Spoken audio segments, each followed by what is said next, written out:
باللہ من الشیطان الرجیم یثبت اللہ الذین آمنوا بالقول الثابت فی الحیاۃ الدنیا وفی الآخرہ ویذل اللہ الظالمین ویفعل اللہ ما یشاء۔ حضرات، گزشتہ خطبہ میں عذاب قبر کی مختلف شکلیں بیان کی گئی تھیں۔ جو لوگ جھوٹ بولتے رہتے ہیں ان افراد کی یہ جو باچھیں ہیں ان کو گدی تک چیرا جائے گا، اور یہ عذاب ایک بار نہیں، قیامت تک کے لیے ان کو یہ عذاب دیا جاتا رہے گا۔ ایک باچھ سے کو چیر کر گدی تک لے جایا جائے گا، پھر دوسری باچھ کو چیر کر گدی تک لے جایا جائے گا، اور پھر یہ دوبارہ درست ہو جائیں گی، اور پھر اسے دوبارہ چیرا جائے گا، اور یہ سلسلہ پتہ نہیں قیامت کتنے 100 سال کے بعد آنی ہے، یہ قیامت تک اسے عذاب دیا جاتا رہے گا جو جھوٹ بولتا ہے۔ اور جو قرآن حفظ کر کے، قرآن یاد کر کے، قرآن کا علم حاصل کر کے، قرآن کا عالم بن کر قرآن کی تلاوت نہیں کرتا، قرآن نوافل میں نہیں پڑھتا، قرآن پر عمل نہیں کرتا، اس آدمی کا سر ایک بڑے پتھر سے ایک فرشتہ کچل رہا ہے، اور یہ سلسلہ قیامت تک جاری رہے گا۔ اور تیسری ایک اور شکل گزشتہ خطبے میں آپ سن چکے ہیں کہ جو سود خور ہے، وہ خون کی نہر میں ہے، اور وہ کنارے کی طرف جب آتا ہے سود خور، تو کنارے پر ایک فرشتہ کھڑا ہوتا ہے جس کے ہاتھ میں ایک بہت بڑا پتھر ہوتا ہے، وہ پتھر اس کے منہ پر دے مارتا ہے، اور اس کا منہ جو ہے وہ ٹکڑے ٹکڑے ہو جاتا ہے، اور پھر وہ پلٹ جاتا ہے، اور دوبارہ اس کا منہ جو ہے وہ ٹھیک ہو جاتا ہے، پھر واپس وہ کنارے کی طرف آتا ہے فرشتہ، پھر اس کو وہی پتھر مارتا ہے، اور یہ سلسلہ قیامت تک جاری رہے گا۔ اللہ تعالیٰ ان عذابوں سے ہمیں محفوظ فرمائے۔ دوسری طرف جو مومن ہے، متقی ہے، اللہ سے ڈرنے والا ہے، نیک اعمال کرنے والا ہے، اسے جب وہ سوالوں کے جواب دے دیتا ہے تو اس کے لیے جنت کا بستر، جنت کا لباس، اور جنت کی طرف سے ایک دروازہ اس کی قبر میں کھول دیا جاتا ہے، جہاں سے جنت کی ہوائیں، راحتیں اور خوشبو آنے لگتی ہے، اور اس کی قبر کو تا حد نگاہ وسیع کر دیا جاتا ہے۔ پھر اس کے پاس ایک خوبصورت شخص آتا ہے جس کا لباس انتہائی عمدہ ہوتا ہے، اور اس لباس سے بہت اچھی خوشبو پھوٹ رہی ہوتی ہے۔ وہ کہتا ہے تمہیں اللہ کی رضا اور اس کی جنت کی خوشخبری ہو جس میں ہمیشہ رہنے والی نعمتیں ہیں، یہی وہ دن ہے جس کا تم سے وعدہ کیا گیا تھا۔ یہ پھر نیک آدمی اسے کہتا ہے تمہارا چہرہ تو وہ چہرہ ہے جو خیر کی خبر لاتا ہے، تم کون ہو؟ وہ کہتا ہے میں تمہارا نیک عمل ہوں۔ نیک عمل، نیک عمل کو اللہ رب العزت ایک شکل عطا فرمائے گا، وہ اس کا ساتھی بن جائے گا، کہے گا میں تمہارا نیک عمل ہوں۔ اللہ کی قسم میں نے ہمیشہ دیکھا جب تمہیں اللہ کا حکم سنایا جاتا، تمہاری طرف نیک عمل کا کہا جاتا کہ یہ اللہ کی طرف سے ہے، تو تم فوراً اس پر عمل کیا کرتے تھے۔ اللہ کی نافرمانی دیر سے کرتے تھے تم، اور نیک عمل فوراً کیا کرتے تھے۔ پھر اسے نا جہنم دکھائی جاتی ہے، جہنم میں اس کا گھر، جنت میں اس کا گھر۔ فرشتے کہتے ہیں یہ اللہ نے تیرے لیے بنایا تھا، اور یاد رکھیں کہ ہر انسان کے لیے کا جنت میں بھی ایک گھر ہے، جہنم میں بھی ایک گھر ہے۔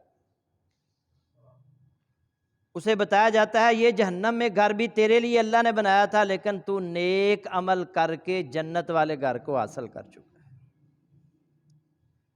وہ پھر دعا کرتا ہے اللہ قیامت جلدی قائم کر تاکہ میں جنت میں تیری نعمتیں حاصل کر سکوں۔ اسی طرح ایک اور حدیث میں آتا ہے، اس کے راوی یہ ابو داود اور مسند احمد کی حدیث جو ابھی میں نے سنائی ہے، ایک اور حدیث جس کے راوی سیدنا ابو ہریرہ رضی اللہ تعالی عنہ ہیں، وہ فرماتے ہیں رسول اللہ صلی اللہ علیہ وسلم نے فرمایا جب میت کو قبر میں رکھا جاتا ہے پھر اس کی روح اس میں لوٹائی جاتی ہے، اور اس کے رشتہ دار، اس کے عزیز و اقربا اسے چھوڑ کر جب جا رہے ہوتے ہیں تو ان کے جانے کے بعد ان کے جوتوں کی آہٹ اسے سنائی دیتی ہے۔ پھر اگر وہ مومن ہو نا تو اس کے سر کے پاس نا اس کی نماز آ جاتی ہے، نماز، اور اس کے دائیں طرف روزے آ جاتے ہیں، اور اس کے بائیں طرف زکوٰۃ آ جاتی ہے، اور اس کی دیگر نیکیاں، صدقات، نوافل نماز، لوگوں پر احسان، امر بالمعروف و نہی عن المنکر، اور دیگر جو اس نے نیکیاں کی ہوتی ہیں وہ اس کے پاؤں کی طرف آ جاتی ہیں، اسے چاروں طرف سے گھیر لیتی ہیں اس کی نیکیاں۔ پھر اس کے پاس منکر نکیر آتے ہیں، سوال کرتے ہیں، اور اسے سورج غروب ہوتا ہوا نظر آتا ہے۔ وہ منکر نکیر سے گھبراتا نہیں، گھبراہٹ اس پر طاری نہیں ہوتی، وہ کہتا ہے پیچھے ہٹو مجھے نماز پڑھنے دو۔ وہ کہتا ہے ہمارے سوالوں کا جواب دو، وہ کہتا ہے پیچھے ہٹو مجھے نماز پڑھنے دو۔ وہ پھر کہتے ہیں ہمارے سوالوں کا جواب دو، وہ کہتا ہے پیچھے ہٹو مجھے نماز پڑھنے دو۔ وہ کہتے ہیں اب نماز نہیں پڑھنی، اب تم فوت ہو چکے ہو، قبر میں ہو، برزخی زندگی شروع ہو چکی ہے، ہمارے سوالوں کے جواب دو۔ وہ سن کے سوالوں کے جواب دے دیتا ہے۔ وہ کہتا ہے، وہ پوچھتے ہیں کہ تمہاری طرف جو شخص بھیجا گیا تھا، جو نبی بھیجا گیا تھا، وہ ان کے بارے میں تم کیا کہتے ہو؟ وہ کہتا ہے وہ محمد رسول اللہ صلی اللہ علیہ وسلم تھے، اللہ کے بندے اور اس کے رسول، جو کچھ وہ لے کر آئے تھے وہ حق تھا۔ پھر اس کے لیے جنت سے ایک دروازہ کھول دیا جاتا ہے، جنت کا لباس اس کو پہنا دیا جاتا ہے، جنت سے ایک بستر اس کے لیے لگا دیا جاتا ہے، اور کہا جاتا ہے یہی تمہارا ٹھکانہ ہے۔ اور پھر اسے اس کی قبر کو تا حد نگاہ وسیع کر دیا جاتا ہے، اور اس کے لیے اس کی قبر کو منور کر دیا جاتا ہے، اور پھر اس کی روح کو پاکیزہ پرندوں کے اندر پہنچا دیا جاتا ہے جو جنت کے درختوں سے کھاتے ہیں۔ طبرانی میں یہ روایت موجود۔ اللہ تعالیٰ بھی ہمیں ایسے ہی مومنوں کی صف میں شامل فرمائے۔ ایک اور حدیث میں آتا ہے، نبی صلی اللہ علیہ وسلم نے فرمایا ان المؤمن فی قبرہ لفی روضۃ خضراء، بے شک مومن اپنی قبر میں ایک سرسبز و شاداب باغیچے میں ہوتا ہے، فیرحب لہ فی قبرہ 70 ذراعا، اس کی قبر کو اس کے لیے 70 ہاتھ تک کشادہ کر دیا جاتا ہے، وَيُنَوَّرُ لَهُ كَالْقَمَرِ لَيْلَةَ الْبَدْرِ، اور اس میں 14ویں رات کے چاند کے نور کی طرح روشنی کر دی جاتی ہے، 14ویں رات کے چاند کی طرح اس کی قبر کے اندر روشنی کر دی جاتی ہے۔ ابن حبان میں یہ روایت موجود ہے۔ اب آتے ہیں وہ اعمال جو عذاب قبر اور اس کی آزمائش سے نجات دینے والے ہیں۔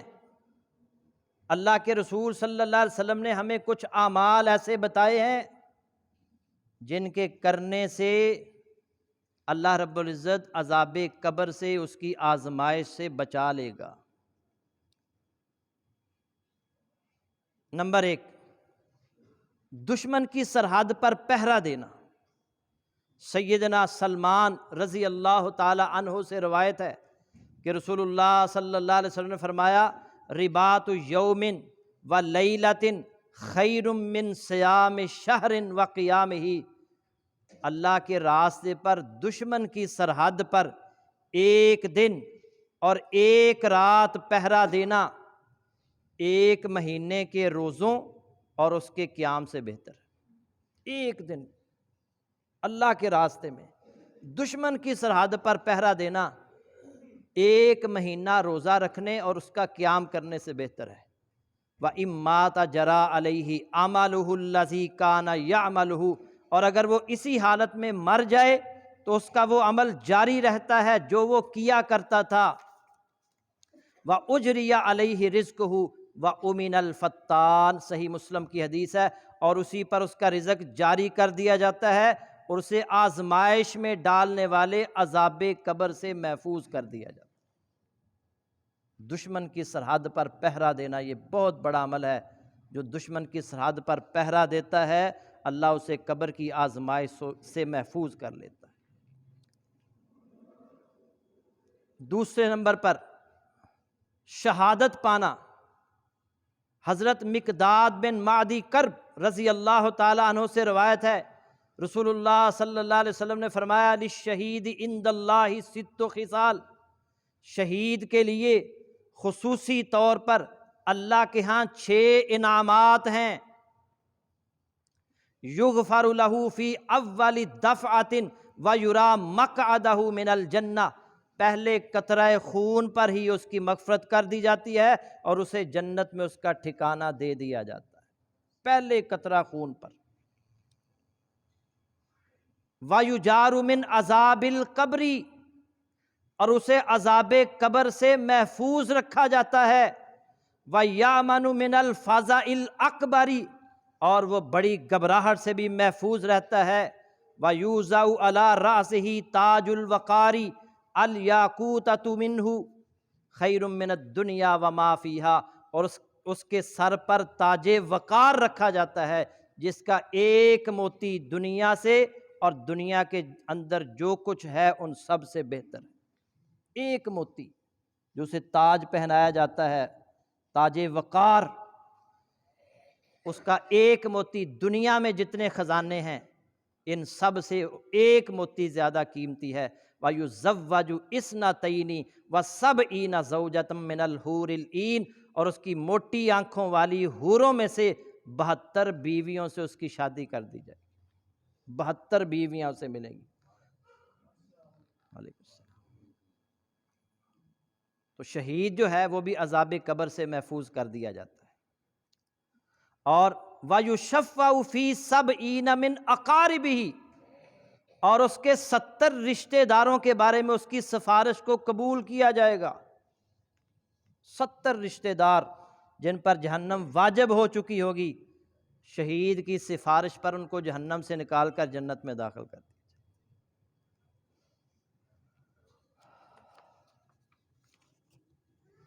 نمبر 3، پیٹ کی بیماری سے جو مر جاتا ہے نا، پیٹ کی بیماری سے، جتنی بھی پیٹ کی بیماریاں ہیں ان سے مرنے والا جو شخص ہے وہ بھی عذاب قبر سے محفوظ کر دیا جاتا ہے۔ حدیث نبی صلی اللہ علیہ وسلم کی، حضرت عبداللہ بن یسار بیان کرتے ہیں کہ میں بیٹھا ہوا تھا کہ حضرت سلیمان بن سرد رضی اللہ تعالی عنہ اور حضرت خالد رضی اللہ تعالی عنہ نے آپس میں یہ بات ذکر کی کہ ایک آدمی فوت ہو چکا ہے اور وہ پیٹ کی بیماری سے فوت ہوا ہے، اور ہمیں افسوس ہے کہ ہم اس کے جنازے میں شریک نہیں ہو سکے، کاش ہم اس کے جنازے میں شریک ہوتے۔ نبی صلی اللہ علیہ وسلم نے فرمایا تھا مَن یقتلہ بطنہ فلن یعذب فی قبرہ، جسے اس کے پیٹ کی بیماری مار دے اسے قبر میں عذاب ہرگز نہیں دیا جائے۔ پیٹ کی بیماری سے جو مر جاتا ہے وہ عذاب قبر سے محفوظ کر دیا جاتا ہے۔ ترمذی اور نسائی میں یہ روایت موجود ہے۔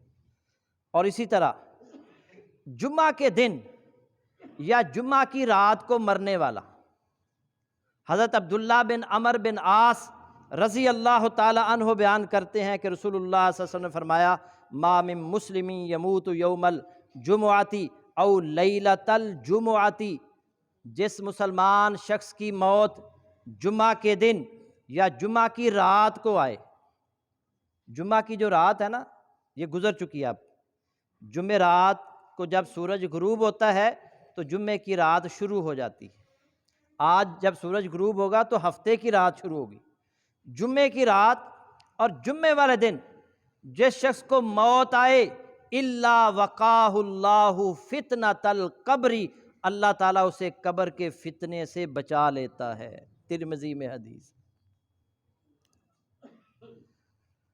اور اسی طرح پانچواں عمل، ہر رات سورۃ الملک کی تلاوت کرنا اور اس پر عمل کرنا۔ سیدنا ابو ہریرہ رضی اللہ تعالیٰ عنہ راوی ہیں، رسول اللہ صلی اللہ علیہ وسلم نے فرمایا، ترمذی، ابو داود، ابن ماجہ میں یہ حدیث موجود ہے، ان سورۃ من القرآن ثلاثون آیۃ، قرآن میں ایک ایسی سورت ہے جس میں 30 آیات ہیں، شفاعت لرجل حتی غفر لہ، ایک آدمی کے حق میں اس نے سفارش کی یہاں تک کہ اس کو بخش دیا گیا، اس کی بخشش کر دی گئی۔ وَهِيَ سُورَةُ تَبَارَكَ الَّذِي بِيَدِهِ الْمُلْكُ، اور وہ سورت ہے سورہ ملک۔ اور دوسری روایت میں آتا ہے قرآن مجید میں ایک سورت ہے جو اپنے پڑھنے والے کی طرف سے لڑے گی، جو سورہ ملک کی تلاوت کرتا ہے، یہ سورہ ملک اس کے لیے لڑے گی حتیٰ کہ اسے جنت میں داخل کروائے گی، مجمع الزوائد میں روایت موجود ہے۔ اور حضرت عبداللہ بن مسعود رضی اللہ تعالیٰ عنہ فرماتے ہیں، سورۃ تبارک ہی المانعۃ من عذاب القبر، سورہ ملک عذاب قبر سے روکنے والی ہے۔ اور رسول اللہ صلی اللہ علیہ وسلم کا معمول تھا، آپ رات کو سونے سے پہلے سورہ سجدہ اور سورہ ملک کی تلاوت کر کے سوتے تھے۔ رات کو ہر روز مغرب سے لے کر سونے تک کا جو ٹائم ہے، اس میں آپ سورہ سجدہ اور سورہ ملک پڑھا کریں، خصوصاً سورہ ملک۔ اور عبداللہ بن مسعود رضی اللہ تعالیٰ عنہ کہتے ہیں، جو شخص ہر رات سورہ ملک کی تلاوت کرتا رہے اسے اللہ تعالیٰ عذاب قبر سے محفوظ رکھے گا۔ ہم رسول اللہ صلی اللہ علیہ وسلم کے زمانے میں اسے المانعۃ، بچانے والی صورت کہا کرتے تھے۔ سورہ النسائی میں یہ روایت موجود ہے۔ اس لیے اگر عذاب قبر سے بچنا چاہتے ہیں تو اللہ تعالیٰ کے احکام جو فرائض ہیں ان کی پابندی کے ساتھ ساتھ مغرب سے لے کر رات سونے تک کا جو وقت ہے اس میں آپ سورہ ملک کی تلاوت کریں، اللہ رب العزت انشاءاللہ عذاب قبر سے محفوظ رکھے۔ اور پھر اس کے لیے دعائیں بھی کیا کریں۔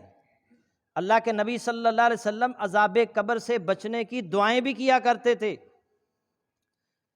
سیدنا ابو ہریرہ رضی اللہ تعالیٰ عنہ راوی ہیں، بخاری شریف کی حدیث ہے، نبی صلی اللہ علیہ وسلم یہ دعا کیا کرتے تھے، اللہم انی اعوذ بک من عذاب القبر ومن عذاب النار ومن فتنۃ المحیا والممات ومن فتنۃ المسیح الدجال۔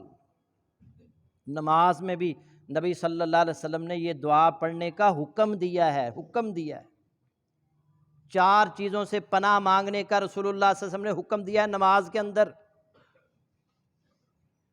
اللہم انی اعوذ بک من عذاب القبر، اے اللہ میں تیری پناہ طلب کرتا ہوں قبر کے عذاب سے، ومن عذاب النار، آگ کے عذاب سے، من فتنۃ المحیا والممات، زندگی اور موت کے فتنوں سے، ومن فتنۃ المسیح الدجال، اور مسیح دجال کے فتنے سے۔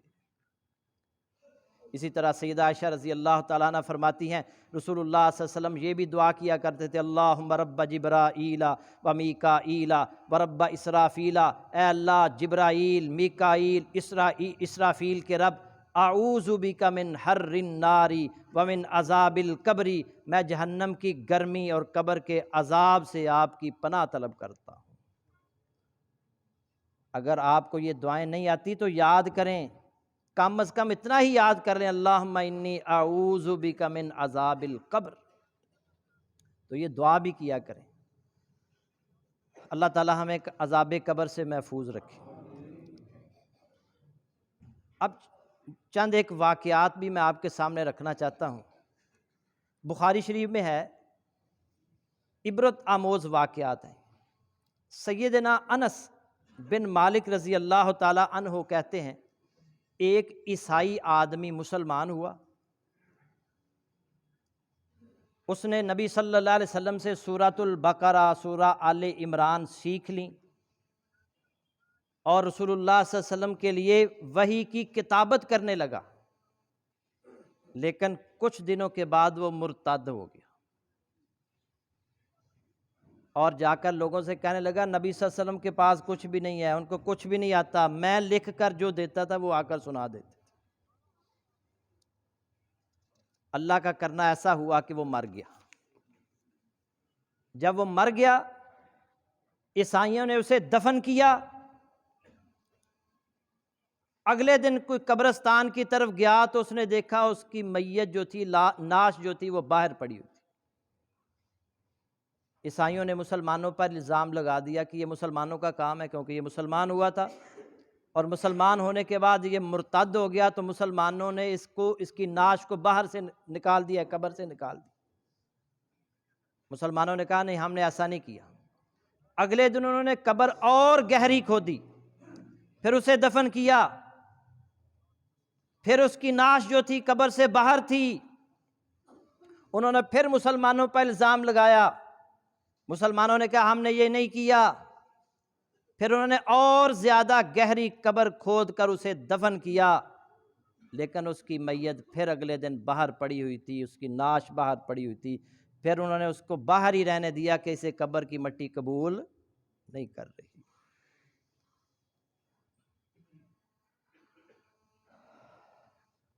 جنگ عظیم دوم کے دوران نا انگریزی فوج جو تھی وہ سنگاپور اور برما میں اسے ہتھیار ڈالنا پڑے۔ جو انگریز جرنیل تھا نا، اس نے اپنے فوجیوں کو مخاطب کر کے کہا جو فرار ہونا چاہتا ہے بھاگ جائے، جان بچانا چاہتا ہے تو بھاگ جائے۔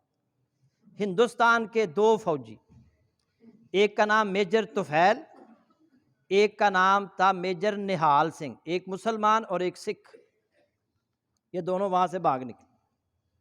وہ کہتے ہیں کہ آسام جو صوبہ تھا نا ہندوستان کا، وہاں ابھی تک انگریزی تسلط تھا، ہم نے آسام کے رستے کی طرف گھوڑوں کو ڈال دیا،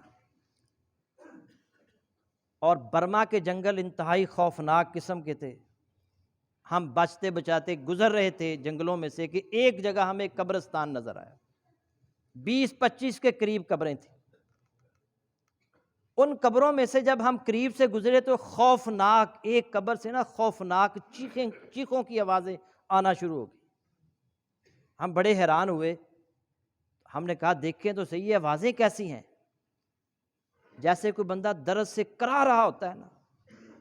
ہم ایک قبر سے آواز آ رہی تھی، ہم وہاں پہنچے تو ہم نے دیکھا کہ ایک مردہ جو تھا نا، اس کے یہاں سینے پر ایک کچھوے جتنا بڑا بچھو تھا جو اسے ڈستا تھا تو اس سے چیخوں کی آواز نکلتی۔ اللہ جب سنانے پر آئے تو سنا سکتا ہے۔ وہ کہتا ہے ہمارے رونگٹے کھڑے ہو گئے۔ میرے ساتھ جو سکھ تھا نا نہال سنگھ، اس نے اپنی بندوق نکالی، میں اس کو روکتا رہا کہ نہ مارو، لیکن اس نے فائر کر دی۔ فائر بچھو کو لگا لیکن شعلہ نکلا، لیکن بچھو نے ہماری طرف توجہ نہیں کی، اسے کچھ نہیں ہوا، پھر وہ ڈسنے لگا اسے۔ دوبارہ پھر اس نے فائر کرنے لگا، میں اسے روکتا ہی رہا لیکن اس نے دوبارہ فائر کر دیا، پھر اسے فائر بچھو کو لگا، اب بچھو نے اس کو چھوڑ دیا اور ہمارے پیچھے پیچھے۔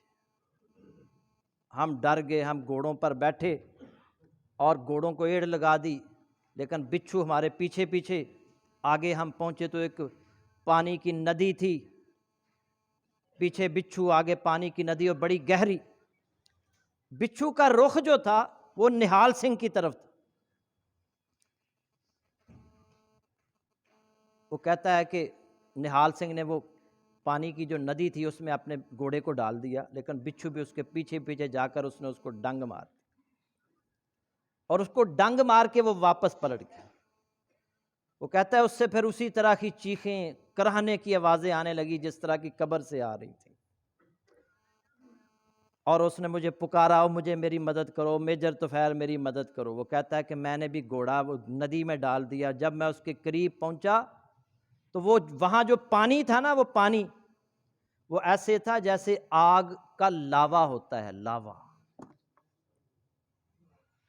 اس نے میرا ہاتھ پکڑ لیا، وہ کہتا ہے جیسے اس نے میرا ہاتھ پکڑا ایسے لگا جیسے کہ تنور میں میرا ہاتھ ڈال دیا گیا ہے۔ وہ کہتا ہے میں نے خنجر نکال کر اپنے ہاتھ کو کاٹ دیا اور میں واپس پلٹا، جیسے جیسے میں اس سے دور ہوتا گیا پانی اسی نارمل حالت میں مجھے ملا اور میں باہر نکلا۔ اسی دوران وہ بھی اور اس کا گھوڑا بھی مر گئے۔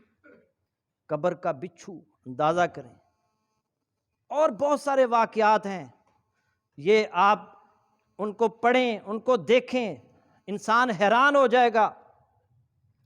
میں نے کئی ایسے واقعات سنا سکتا ہوں آپ کو، لیکن ٹائم ختم ہو چکا ہے۔ قبر کو یاد رکھیں، مرنا سب نہیں ہے۔ کتنے افسوس کی بات ہے، چھوٹے چھوٹے فوائد کی خاطر ہم حق تلفی کرتے ہیں، دوسروں کے حقوق پر ڈاکہ ڈالتے ہیں، دوسروں کا حق غصب کرتے ہیں۔ ہمیں احساس ہی نہیں کتنی زندگی ہو گئی ہے۔ میری تقریباً 48 سال عمر ہے، آپ میں سے بھی کوئی 50 کا، کوئی 60 کا، کوئی 70 کا، کوئی 80 کا، کتنا وقت رہ گیا ہے؟ نبی صلی اللہ علیہ وسلم نے فرمایا میری امت کی عمر 60 اور 70 سال کے درمیان ہے۔ میری امت کی عمر 60 اور 70 سال کے درمیان۔ ہم اس زندگی کو بہتر بنانے کے لیے کتنا کچھ کرتے ہیں، ڈاکے ڈالتے ہیں، رشوت لیتے ہیں، ظلم کرتے ہیں، قبضے کرتے ہیں، مگر مر کر جب جائیں گے تو یہ سب کچھ ادھر ہی رہ جائے گا اور پھر قبر کے بچھوں اور سانپوں سے واسطہ پڑے گا۔ اپنے آپ کو بچا لو، سیدھے راستے پر آ جاؤ، ورنہ مرنا تو ہے ہی، اور مرنے کا وقت ہمیں پتہ نہیں کب موت آ جائے۔ بچوں کو بھی آ رہی ہے، جوانوں کو بھی آ رہی ہے، بوڑھوں کو بھی آ رہی ہے۔ مرنا سب نہیں ہے، اور مرنے کے بعد اگر قبر کے بچھوؤں سے، سانپوں سے واسطہ پڑ گیا تو پھر کون بچانے والا ہوگا؟ یہاں تو بچانے والے دوست آ جاتے ہیں، بھائی آ جاتے ہیں، وہاں کوئی بھی بچانے والا نہیں ہوگا۔ بچانا ہے، اگر قبر کے فتنے سے بچنا ہے تو نماز پڑھیں۔ ہمیں نماز کی فکر نہیں ہے، اور نماز پڑھیں، روزے رکھیں، صدقات و خیرات کریں، نیک اعمال کریں، کبھی بھی کسی کی حق تلفی نہ کریں۔ دو باتیں اپنے پلے سے باندھ لیں، ایک اللہ کے ساتھ کسی کو شریک نہیں بنانا، اور دوسرا کسی کی حق تلفی نہیں کرنی۔ اگر یہ دو اعمال ہی لے کر آپ چلے گئے نا تو انشاءاللہ اللہ تعالیٰ آپ کو محفوظ رکھے گا۔ مگر آپ نے نہ نماز پڑھی، نہ اللہ کا حق ادا کیا، نہ بندوں کے حق ادا کیے، پھر قبر کے عذابوں سے کوئی بچا نہیں سکے گا۔ اللہ تعالیٰ ہم سب کو محفوظ فرمائے اور قرآن و حدیث پر عمل کی توفیق عطا فرمائے۔ وآخر دعوانا ان الحمد للہ رب العالمین۔